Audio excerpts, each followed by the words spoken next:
Welcome back to Cord Cutting Today, where we break down some of the biggest stories happening in the world of cord cutting and give you my opinion on them, including today, Comcast getting rid of MSNBC, CNBC, Sci-Fi, USA, and more. We'll tell you what's happening there and why Comcast is so eager to get out of its cable TV networks. Also, Lionsgate dumping Stars, another company getting rid of its cable TV company. Maybe the Hulu Plus Live TV numbers from the first quarter of 2025 give you a good idea. We'll tell you all about these stories and a whole lot more in a quick second. First though, if you want to learn more about any of these stories, I'll put a link to each story in the show notes and in the first pinned comment so you can read them for yourself and come up with your own opinions. I'd love to hear from you. If you're new here, do me a favor, hit that subscribe button or hit that thumbs up. Doing one or both lets YouTube know you enjoy what we do here, so YouTube recommends our videos to more people, helping us grow and helping you hopefully break free from the high cost of TV. All right, let's dive into it. Comcast is going to break off its cable TV networks, most of them, I'll get to that in a quick second, into an independent company. They want them off their books. And I think the real reason a lot of people have asked is the fact that they're kind of writing these off.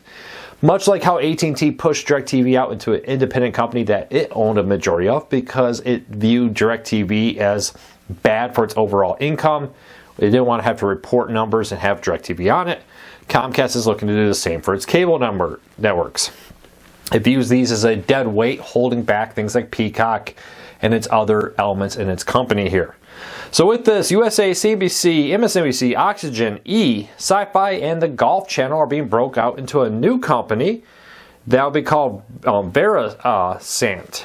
Now with this, it will allow them to go and basically go and shove these companies over there. They're going to keep Bravo, they're going to keep Peacock, they're going to keep NBC, but everything else is going to this company and they're going to get it off their books. Comcast will still own a majority control of this company. It will be the parent company behind it, but it will be reported separately from the main company, helping Comcast earnings look a lot better without this dead weight.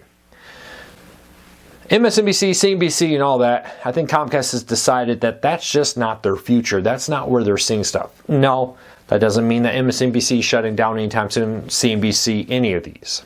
But it does mean that in the long run, Comcast has decided it's best for the company as a whole to separate themselves from these cable TV networks. Get these off their books, break free from, let's be honest, in the long term, a dead weight here. Can you imagine 5 or 10 years ago if I had said Comcast was going to get rid of MSNBC, the Golf Channel, USA, Sci-Fi, and E, and want nothing to do with them? You'd probably not believe me, but that's the truth. That's basically what's happening here. Now, I know that's a quick oversimplification, but this is a growing trend. Warner Brothers Discovery is reportedly considering the same thing, though they haven't made it official. Comcast has said that they hope that this deal will close by the end of 2025. No exact date for when they'll be spun off. They're still busily working on the details to make that possible. Leave me a comment, let me know. Do you think this was a good move by Comcast or a bad move? But I do think it's a sign of the fact that these cable networks are not seen as the future. Peacock is. Interestingly, Bravo also. But I think they view that audience there as well aligned with their efforts in Peacock, so they decided to keep it internal. We still don't know many answers like what's going to happen to Sports on USA Network afterwards, the Golf Channel. How is MSNBC going to partner with NBC News partners now going forward? We'll keep an eye on that. Next up, Lionsgate's dumping Stars. Now, this one isn't theoretical. They just officially separated. Yesterday, they made it official after months of trying. Lionsgate is the parent company here, movie studios and more, has now dumped their cable network into an independent division. Again, viewing it best for them to separate themselves, reduce their risk of liability against Stars, and become independent of them. I suspect more companies would do this, and I think in the next few years we'll see many small cable TV networks shut down as they try to focus on the future of the company. We'll see how that plays out. But why is this all happening now? I think this is why.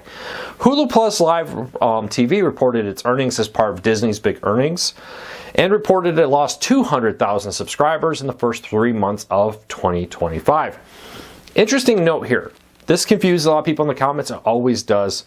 It's technically Disney's second quarter of 2025. Disney, for tax purposes, at the end of October starts its new calendar year. So the October, November, December is the new calendar year. Start off, not the end of October. I apologize. That's their calendar year. That's when it starts. It allows them to put the whole Christmas holiday season into one calendar year. And for bookkeeping purposes, they find that better. Many companies do that. Disney's just one of them. So technically second quarter, but the first 3 months of 2025 calendar year is what we're talking about: January, February, and March. Now the good news here is 1.4 million people subscribe to Disney Plus.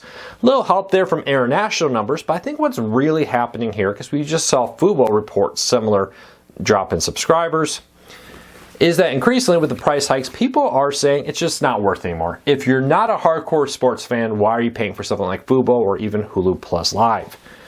Why don't you just go and get Disney Plus, Netflix, Amazon Prime, stuff like that, watch many of your content?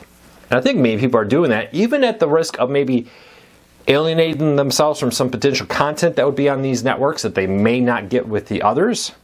Increasingly, I'm finding people are telling me that it's just not worth the cost to go get a Hulu Plus Live all year round if you're not a sports fan.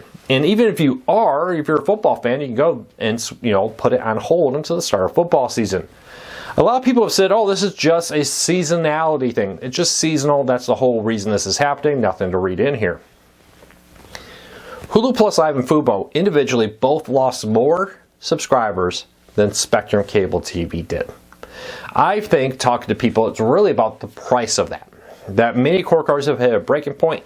They're not going back to cable. They're instead going to on-demand services, and even free ones like Pluto TV, the Roku channel, and others, Tubi, and more are going there. But also subscription services, Friendly, the cheap, live TV streaming services, Netflix, Prime Video, and more. That's where people are going. Maybe they're even putting an antenna on. Is that you? Have you reached that breaking point where you're cutting the cord even further? Leave me a comment, let me know. All right, a lot to cover here, so let's kind of race forward and cover a bunch of stories real quick. Starting with Walmart's introduced a ability for them to come and install and hang your TV in your house. If you buy a TV from them, they'll hang it for just $79 in most markets. Some variations on that, details in the post if you want to find all the terms of service. But this comes from a partnership with Angi, where Angi, basically the service website, review website, supplies the contractors to come to your home and do it. But Walmart gives you a special rate on it if you buy the TV through them. Actually, $79, not a bad price for a professional to come hang your TV. I think we've all at one point thought, I'm just going to do that, and realized hanging a TV is kind of a pain in the rear, to be honest. Am I the only one that's ever gotten that far and said, you know what, that's $79, let's just pay it to hang that TV? Leave me a comment, let me know if that was you, or I'm just the only person that's had that experience. All right, next up, Friendly, the cheap, affordable live TV service, is adding a new channel, the Giro, G-R-I-O. Am I saying that right? I don't actually watch this. It's focused on shows, movies, sports, and news and documentaries for African American audiences. This is how they describe it. I've actually not watched it. Any fans of the network? It's one network I was not aware of. I apologize. Let me know. Do you like it? What should I check out on it? But Friendly joins a growing lineup of channels on the Giro. I'm probably butchering that. Sorry, dyslexic moment. I apologize. Let me get that out there now. Joins Friendly TV's growing lineup of channels. Link in the show notes if you want to learn more about it. Now, I know a lot of people are saying Roku owns this yet. No, they don't. They do expect to close it sometime this month or next month, where Roku become the owner of it. All right, next up, Netflix is redoing the user interface on its smart television app. So Roku, Fire TV, Apple TV, smart TVs, and the like. Now, a few things. They'll be pushing easier, quote, discovery with prominent collections now on the home screen. Things like finding tabs for Emmy Award-winning, #1 rated TV shows, and the like will be put there. More accessible shortcuts, easier to find things like your list and search, making those more prominent on the app. Real-time recommendations, so getting a little faster, about recommendations, updating as more and more people watch stuff. Say, hey, this show is very popular at this moment, helping surface some of this content to you. And, quote, a sleek, more modern design. I swear almost every redesign like this has some type of statement like, quote, a sleek and more modern design. I've been hearing that for 10 years. But leave me a comment, have you received the update? I have not on any of my TVs yet, but link in the show notes down below if you want to find out more about it. Basically, two things here. I think they're trying to lock you in, get you to spend more time watching content by giving you better recommendations so that you spend more time and are less likely to unsubscribe. All right, deal of the day to close out. If you've been a Major League Baseball fan but been holding off on MLB.tv, which gives you access to out-of-market baseball games along with things like the Major League Baseball Network, MLB Network, it's on sale right now for a limited time for 50% off. Pretty good. The season's still fairly young. If you want, you can get in on it right now if you've been holding off. Maybe now that NBA, maybe your team's done. Maybe now that a lot of college sports are done for the summer.